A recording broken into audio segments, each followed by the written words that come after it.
Doesn't that just warm your heart? When the sun comes up instead of torrential rain. Hello, you two troubles. How are you two today? Are we good? Are we? Right, can I get my bag? Thank you.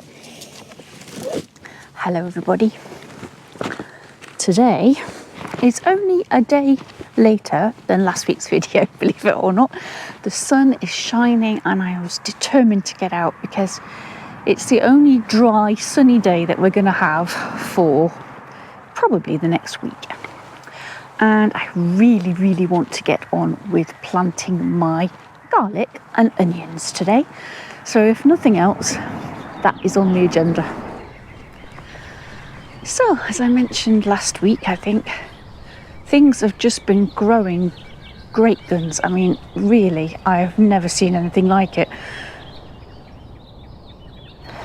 My veggie beds, wow, I can't believe how much they've grown.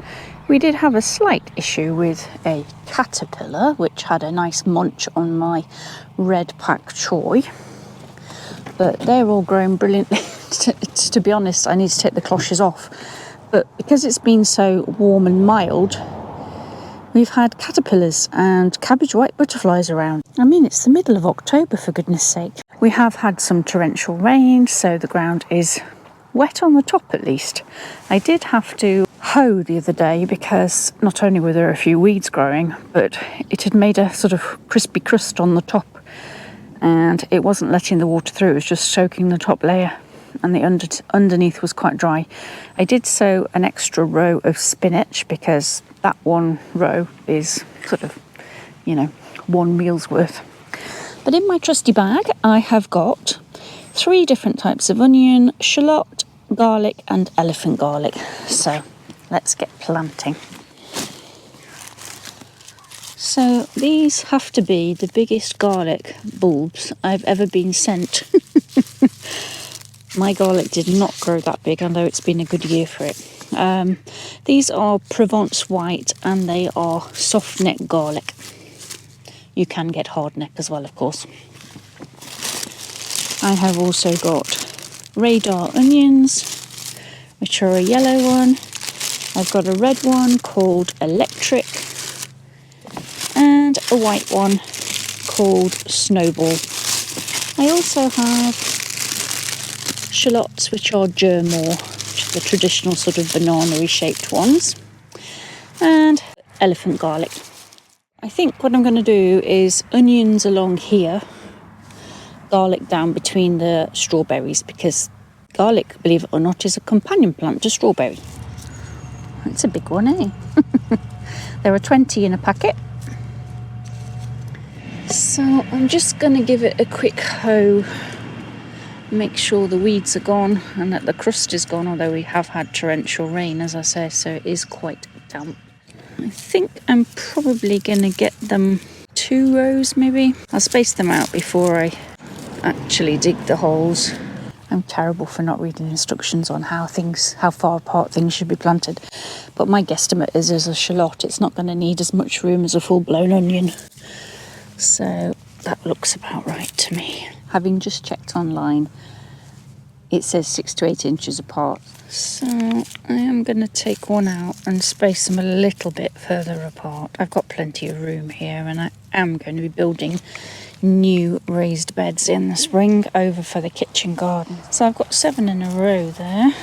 I'm going to do a second row, a good handspan away from the others. Now these ones, as I say, are sets.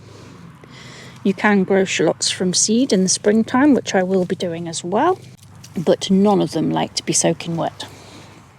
They need to be planted, in theory, with the top of the bulb just poking out of the top.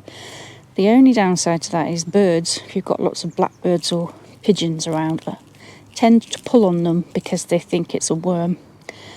So it might be worth putting a fleece over the top or a plastic cloche like the ones I've used on my vegetables over there. Something just to deter the birds until they've taken root. If you can't do that, you can just push them back in the ground. There we go. I'm only one short in this row, so I can live with that. Hello, you. How are you? You come to see what I'm doing, have you?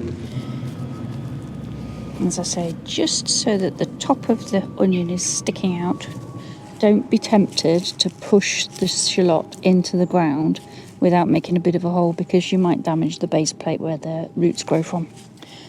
But just a little bit. It's only a little bit you need to remove, because you just want it to stick out the top like that.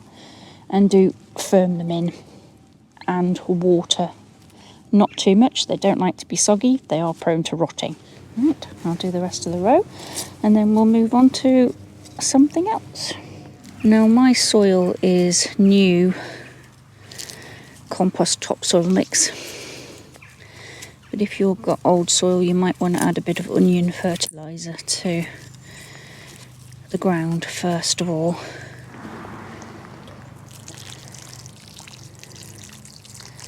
The watering in is just to settle the soil around them so there's no air pockets. Ooh, the worms come up. They probably won't need watering again until spring if it gets hot. Of course we need to label just to make sure any weed seeds are cut off at the roots. We do have a problem in this garden with oxalis, and even though that's got the root off, they do put little tubery things into the soil. This is fresh soil, so that's seeded since it's been here, which is only a month or so. Sets are pretty much the same, to be fair. 4 to 6 inches apart in well fertile, damp soil, loose soil preferably. And again, I'm not going to force them in, but it's the same thing. Little tiny base plate on the bottom, pointy end at the top. The benefit of sowing them in the autumn, of course, is that they can actually, while the ground is warm and damp, get their roots started. You might not see much growth above ground, but they should, unless they rot away, be getting their roots in the ground, ready to draw up the nutrients in the spring when the light levels and the warmth reappears. You might get shoots in the top depending on how warm it is, and it has been particularly mild so far this autumn, so we might get a few leaves above ground to make it easier to see where they are. I think I'm going to do one more, and then 3 rows of red electric and 3 rows of white snowball. You can actually leave them sticking out if you want to, but I'm just gently covering them over so the birds can't see them. I don't know if that's showing up, but I've got 3 rows of red. I'm only going to get 2 rows of white snowballs. I haven't grown snowball before, but what I would say is that the sets are considerably bigger than the radar ones. So if you've grown these before, let me know how you got on with them. I have grown red ones before, and I don't have much joy with red onions, to be honest. They never seem to get very big. White onions, yellow onions I have no problem with, but red onions never seem to grow very well for me. I don't know why. I am for now going to put one of my cloches over the shallots because they're most evident to the birds, I think. I think I might do the elephant garlic in the middle here, because that leaves me a lot more space for more garlic. I can go and buy some more bulbs if I've got space left over.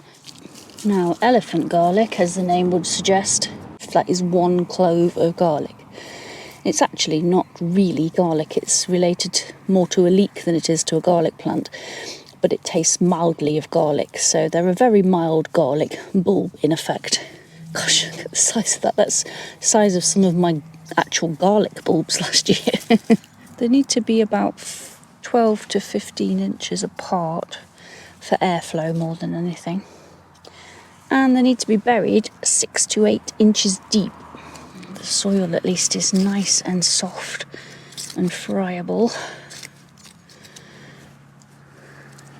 Pointy end up again, obviously. Yes, can I help you? Fill that in. Let's get that one in there.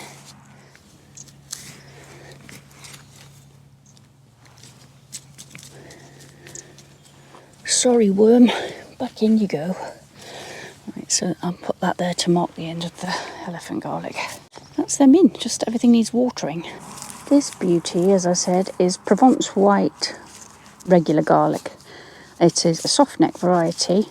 The hard necks I've never actually grown. They do grow scapes, which is a sort of rigid bit that grows through the middle stem that you can cut off and eat. They're very nice apparently, stir-fried. But I've always grown the soft neck because we have a temperate climate here, it can cope with it. And after the hot summer we had this year, should be amazing. If these are anything to go by and were grown this year, I'm hoping that mine will do the same next year. They look amazing. So what you need to do now is break this into individual cloves. And to be fair, when you're doing that, you need to be careful that you don't break the base plate of the clove. And I'll show you what I mean if I can get into it. Cement paper off, you'll be able to see the cloves better. You can usually run your finger down between them, and you only want the big fat cloves, not the little skinny ones. The bigger they are, the bigger your bulbs should be. So you prise it off gently, leaving this on the bottom. It's a really large one. To be fair, your base plate should look a bit like that when you've peeled them off with the bottoms on, but they're all pretty good size, to be honest. This one would obviously be the smallest, but those two maybe's not as good, but the rest are magnificent. Right, that has yielded all perfectly sized. That's probably the smallest one. 26 cloves, so 26 potential garlic plants for next year from those two bulbs. So yeah, I'm going to plant those, see how I get on. I might actually buy myself a hard neck garlic as well, because I've never tried that. Now, as you can see, I've decided to grow them in threes, rightly or wrongly. That leaves me 2 spare. And I will put those in a pot as spares in case any of these rot off. But it also leaves me this much space at the end to get a hard neck garlic in, I think. Plus my other strawberries down that side. I am on Friday taking delivery of some more wood to build the raised beds in the greenhouse. And I am slightly tempted to plant some garlic in there too. It's not going to be heated, but it'll be drier and potentially warmer through the winter months. So I might put a little bit of garlic in there as a test, just to see how it gets on. So now, of course, I need to water those in.